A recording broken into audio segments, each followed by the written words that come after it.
ऊंची news N K news 1 निष्पक्ष जन जन की खबरें वाराणसी।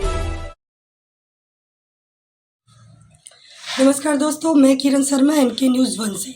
आज मैं पहुंची हूं लोक सेवा निर्माण चतुर्थ श्रेणी के कर्मचारियों के मासिक बैठक में, जिसमें कि कई हजार रिक्त पदों पे अभी तक भर्ती नहीं की गई है और उनके कल्याण को लेके हमेशा ये मासिक बैठक चलती रहती है। आइए हम जानेंगे उनके बारे में। राम बदन सिंह तो पंडित दीनदयाल के पहली तारीख को बरावरी दीनदयाल के अध्यक्ष चुने गए और महासंघ के करवार का 10वीं बार इस समय हूँ। और हम लोग की हर मासिक महासंघ की मासिक बैठक होती रहती है, जो मेरे अंदर 72 विभाग आता है।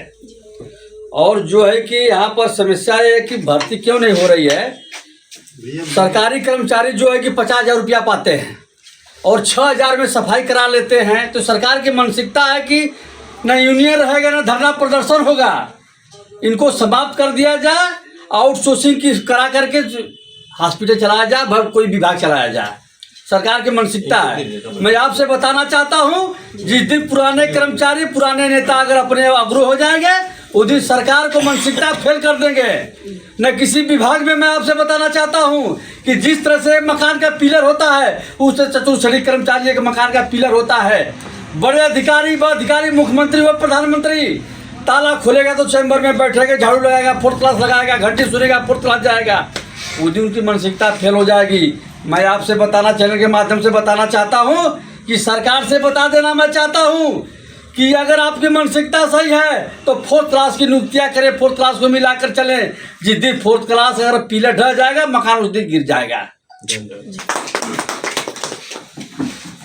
क्यों मैं ये बताना चाहता हूं कि महासंघ के जिला अध्यक्ष रामचंद्र गुप्ता, मंडल अध्यक्ष उमेश बहादुर सिंह, मैं पंडित दीनदयाल के अध्यक्ष बरामा चुने गए हैं, जो कि हम लोग के अंडर 72 विभाग आता है।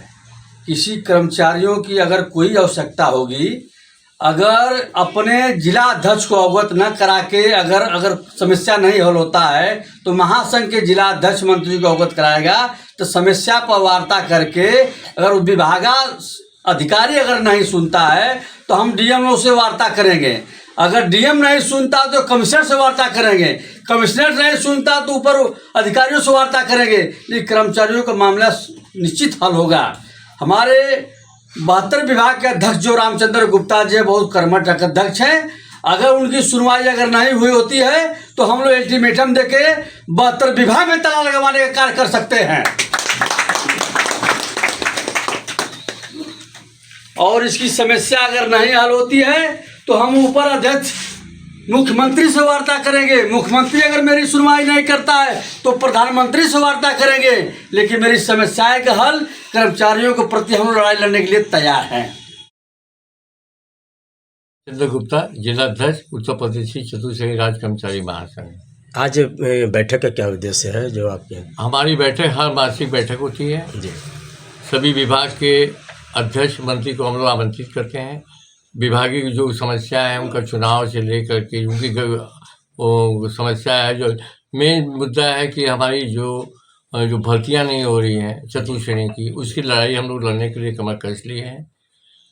और मैं मुख्यमंत्री जी से महोदय से निवेदन करता हूँ, बेरोजगारी ज़्यादा हो गया है, नौकरी चाकरी किसी बच्चों को, जो बच्चे पढ़ लिख के निकल रहे हैं कहीं भर्ती नहीं कर रहे हैं, उसको प्राइवेट में करियर है संविदा पर रख रहे हैं। इसको बंद करके तत्काल चतुर्थ श्रेणी की भर्ती चालू की है। सर, आपका कहने का मतलब है कि पोस्टेज खाली हैं और भर्तियां नहीं हो रही जी। सर, इसका रीज़न क्या हो सकता है आपके अकॉर्डिंग? क्या रीज़न है कि भर्तियां नहीं निकाल रही है सरकार या भर्ती नहीं रख रही है? इस साल सरकार की मानसिकता है, क्योंकि ये प्राइवेट में बेचने के चक्कर में जब से भाजपा सरकार आई हुई है, नौकरी चाकरी वाले लोग बेरोजगार होते चले जा रहे हैं। किसी शहर को खूबसूरत बनाने से विकास नहीं होता है।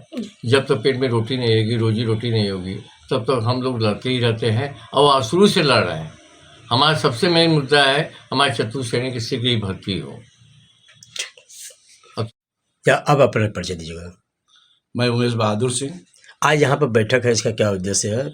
ये हमारे महासंघ कार्यालय पर मासिक बैठक होती है हर माह में। और यहाँ संबंधित जितने भी हमारे महासंघ के घटक विभाग के संगठन हैं, उनकी समस्याओं का निस्तारण और आगे क्या कार्रवाई करना है, कैसे चलना है, कैसे सरकार से लड़ना है, सारी नीतियों पर विचार करते हैं हम लोग। और उस पर आगे की तरफ बढ़ते हैं। मैं ब्रजेश कुमार यादव, चतुश्रेणी जिला मंत्री वाराणसी। सर आज यहाँ किस तरह की बैठक है, किस चीज़ को लेकर? ये आज हमारे संगठन के कार्यों को, कर्मचारियों के दायित्वों के निर्वहन के लिए मासिक बैठक हम लोग हर महीने करते हैं, उसी की बैठक है। समय क्या कहेंगे, जैसे अभी सर ने भर्तियों बताया के कि बारे में मैं यही कहूँगा कि हमारा जो पद था और हमारी जो पेंशन थी वो वही मानसिकता है अटल बिहारी वाजपेयी की सरकार में, वहीं से समाप्त है। तो प्रेजेंट टाइम में जिसकी सरकार, उसको कहने की कोई ज़रूरत नहीं कि उनकी मानसिकता क्या है कर्मचारियों के प्रति। बेसिक चतुश्रेणी कर्मचारी का पद वहीं से रिक्त है, उन्हीं के द्वारा वहाँ से वो रोक लगी है। वो मेरी भर्ती की नियुक्ति शुरू की जाए और विलम्ब, और पुरानी पेंशन जैसे अपने सांसद विधायक बन के वो एक बार नहीं 5 बार विधायक हुए तो वो अपने सांसद और विधायकों को पेंशन देते हैं, तो हम कर्मचारियों को भी पेंशन देने का कार्य ये सरकार करे, यही मेरी सरकार से निवेदन सर है। लगभग कितने पद खाली होंगे अभी तक में? अभी तक ले चतुश्रेणी के जितने भी पद है विभाग में उत्तर प्रदेश में, वो लगभग 2004 से वो सब रिक्त ही चल रहे हैं, और जितने रिटायर होते जा रहे उसके बाद से नियुक्ति नहीं हो रही है। 2009 के बाद से नियुक्ति ही नहीं हुई है। लीडर क्रांति न्यूज।